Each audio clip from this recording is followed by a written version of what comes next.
नदिया के पीछे जैसे नैया डोले ओ सही मोर सैया डोले।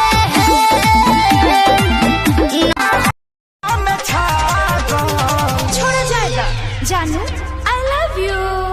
आई लव यू तेरे मुँह में हूर दे, भाग यहाँ से भाग। हम तो लड़की पटावल छोड़ दे हनी, जब से छोड़ के पहिले की ओकर छौड़ा रातो दिन हमरा घरे रहता। नाम धो के हम के सुदामा कहता। पूछली हा तोहरे खाली मिल रोज आईनू, गोदी में बैठ के लभक चाटा नीचा जाइनू। कटे जाता दिन रात कटत नइखे राजा राजा। आवले लड़नी लॉकडाउन में लूटो के ना मम्मी के बताइम ना जानी है पापा हो। हम आइम त छुआइम पकड़ाइम पक्का हो। क्वारंटाइन कराओगे क्या? मास्क लगाओ हिम्मत बढ़ाओ मिले आवो ना मम्मी। कल क्या हुआ था ये राज में हूँ खोलती, मम्मी बगल में थी कैसे मैं बोलती। भाभी राइट बोले। चुप कर साले, बंद कर अपना ढोल, मेरे और इसके तू बीच में न जानू हो है पीली भी याद लिख के भेजले बानी। तू ही बारू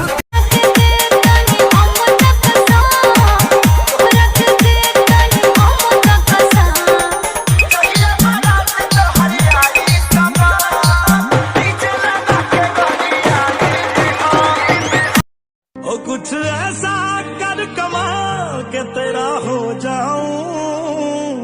और क्या बानी फिलहाल के बानी फिलहाल खिलाए न मत मारो। काजल राघवानी अमर पाली के पीछे छोड़ले बानी।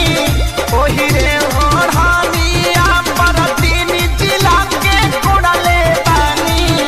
आरा छापरा से कमाए से खियाए से कोड़व दबाई बहो।